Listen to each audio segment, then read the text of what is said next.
طب انا عندي وجع في كتفي اليمين ومش عارف مصدره ايه. انا عندي صداع ووجع في دماغي وطنين في الاذن ووجع في الفك ومش عارف مصدره منين. طب انا عملت بقى كل الاشعاعات وكل التحاليل ومفيش حاجه بايظه. والف على الدكاتره اللي يقول لي لا لا لا ده نفسي، نلف على الدكاتره يقول لي لا لا لا ده التهاب بسيط، مش عارف ايه، ده عندك قطع في الوتر انت محتاج عمليه. وما يبقاش في قطع في الوتر ولا حاجه، الحركه كامله وحركات رقبتي كامله وكل حاجه كامله. بس انا موجوع، انا موجوع، انا منمل، انا ايدي منمله هنا، انا صباعي ده منمل هنا، انا عندي وجع في كتفي هنا اليمين، لا اقول لك الشمال. طب ايه السبب؟ خليني اقول لك ان الوجع مش جاي من العضله ولا من المفصل ولا من العصب لوحده. الجهاز العصبي كله بيبقى مشترك في توليد هذا الوجع. ازاي؟ يعني ممكن نفس الاصابه دي تبقى عند حد وجعاه بس عند واحد تاني مش وجعاه اصلا. كل ده عشان المخ بيقيس الوجع بالخطر، مش بيقيسه بالسنتيمتر، هو بيقيسه بالخطر. قد ايه ده خطر هولد عليه على اساسه قد ايه وجع. بص الجهاز العصبي شغال ازاي. اشاره داخله عندي واروح معالج الاشاره دي واطلعها. دخلت لي الاشاره من حاجه بايظه، ببص عليها، ببدا احللها واروح مطلع الوجع. مش لازم يطلع في المكان اللي انت موجوع فيه بالظبط او المكان اللي بايظ. هشرحها لك. بص يا سيدي، دلوقتي انا عندي النخاع الشوكي اللي هو نازل من اول مخي هنا لحد اخر سلسله ظهري. ده مركز معالجه، ده مركز معالجه، ده بيستقبل الاشارات ويرسل الاشارات، يستقبل الاشارات ويرسل الاشارات. بيستقبلها فين؟ بيستقبل حاجه اسمها دورسال هورن اللي موجوده في الصوره اللي عندك دي. دي بقى بتستقبل الاشارات بقى من جلد، عضلات، مفاصل، اعضاء داخليه، كلهم. الفكره ان في مستويات اعصاب، وانت داخل دلوقتي على النخاع الشوكي، دخلت على المستوى العصبي ده مثلا، او الفقره دي او الفقره دي، بتخش على المستوى العصبي ده. وبعدين بقى ايه هنا بقى يحصل الاكشن كله. الاشارات دي بقى بتتقابل في نفس المكان، اشاره جايه من عضله، اشاره جايه من جلد، اشاره جايه من مفصل، اشاره جايه من عضو داخلي. وهنا المخ ما عندوش دقه في التفرقه هنا. فمثلا يحصل ايه بقى؟ كتفي الشمال، عارف الناس اللي يقول لك كتفي الشمال وجعني، ده القلب. او كتفي الشمال مع المعده، او وجع الظهر هنا جاي مع المعده. انا بطني لما بتوجعني ظهري بيوجعني، انا لما بطني بتوجعني كتفي الشمال بيوجعني.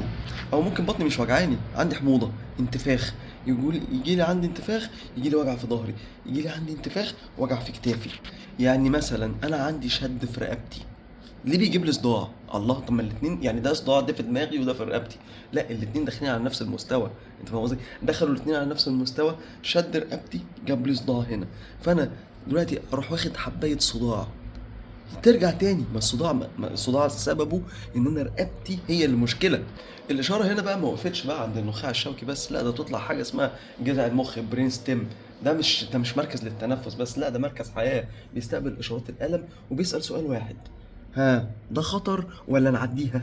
طبعا بقى انت بقى واحد عايش بقى في توتر دايما وقلق وقله نوم وتنفس سطحي كده واجهاد مزمن، البرين ستيم او هنا جذع المخ يرفع حالة الطوارئ. يقول لك بقى لا، اي اشاره بسيطه دي انا بعتبرها تهديد، يديله وجع، يديله، مع انه وجع ايه؟ انت رحت عملت اشعه على كتفي، مفيش وجع، مفيش مشكله، في وجع بس مفيش مشكله. الله، فاي اشاره بقى هنا بقى بيعتبرها تهديد. الوجع يزيد ويطول ويتنقل من حته للتانيه. الناس اللي عندها فايبروميالجيا، ها، وده السبب ان كل الناس دي وجعها عمال يزيد ومفيش سبب واضح. تعال اقول لك بقى المرحله الثالثه بقى. المرحله الثالثه ان في المخ عنده فرامل، يعني في مسارات نازله، حاجه اسمها descending modulation، مسارات نازله من المخ للحبل الشوكي، من فوق الحبل الشوكي عشان تقلل الاحساس بالالم، اسمها descending inhibitory pathways. دي فرامل. الفرامل عندي مش شغاله ليه؟ لان انا متوتر ومجهد وخايف وعندي احساس بعدم الامان. الفرامل دي تضعف خالص فيطلع الوجع. طب انت اهملت، يحصل ايه بقى؟ حاجه اسمها central sensitization او الحساسيه العصبيه المركزيه. لما الوجع يفضل يطول، الجهاز العصبي بقى خلاص ايه يتعلمه، الخلايا العصبيه تبقى اسرع بقى واكتر حساسيه وتديك وجع اكتر اكتر اكتر. اي لمسه، اي حركه، اي ضغط بسيط يتفسر كوجع، مش عشان الانسجه بايظه، لا لا لا، ده النظام العصبي متحفز بزياده. طب ليه هنا بقى الاشعه ملهاش قيمه؟ انا بصور الانسجه لكن ما بصورش سرعه الخلايا العصبيه. انا ما بصورش درجه التحفز بتاعه الخلايا العصبيه. عشان كده تلاقي عيني مريض الفايبروميالجيا او مريض الصداع دايما الاشعه سليمه لكن انا موجوع. ايه غلطتنا الشائعه هنا؟ ان احنا دايما بنتعامل مع الاوتبوت، مع الناتج. المنتج ايه هو؟ وجع في الكتف، تفضل تعالج في الكتف. طب ما انا عملت 12 جلسه علاج طبيعي وما خفتش. ما هو انت عمال تعالج في الكتف، واساسا المشكله مش في الكتف، المشكله في اعصاب زي مثلا ايه، من رقبتي هنا. انا عندي هنا العصب اللي خارج من الفقره الخامسه، هو اللي بيغذي الكتف، وهو اللي بيغذي الحجاب الحاجز.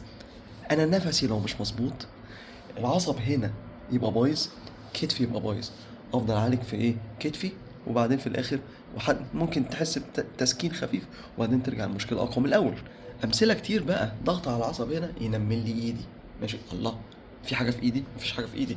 حاسس بحرقان في جلدي، واروح لدكتور الجلديه، يا دكتور انا جلدي بيحرقني. يا ابني لا، المشكله في الرقبه. يا ابني انا رجلي بتحرقني، واروح واعالج الرجل، وبعدين الرجل ما يبقاش فيها مشكله. ناس تيجي تقول لي ركبتي وجعاني، اجي اتني الركبه للاخر، الركبه زي الفل بتتني للاخر، اجي افردها تفرد للاخر، الركبه قويه اصلا. يا ابني اعصابها مخنوقه من الظهر، دي قصه تانية خالص. الكبد بيجيب وجع في الكتف اليمين، كتفك اليمين اللي انت عمال تلف بيه ده موجوع من كبدك، ماشي؟ خلاص، لو الحركه سليمه وللاخر، وبتروح لورا وقدام وكله زي الفل، بس انا كتفي وجعني وعمال اكرر جلسات علاج طبيعي، اسمع بطنك، بطنك. ناس كتير بتقول لي انا اما صمت كتفي اتحسنت. المهم ان الوجع يعني مش مشكله نقطه، الوجع مشكله نظام عصبي محتاج يهدى ويفهم ويستعيد الإحساس بالأمان.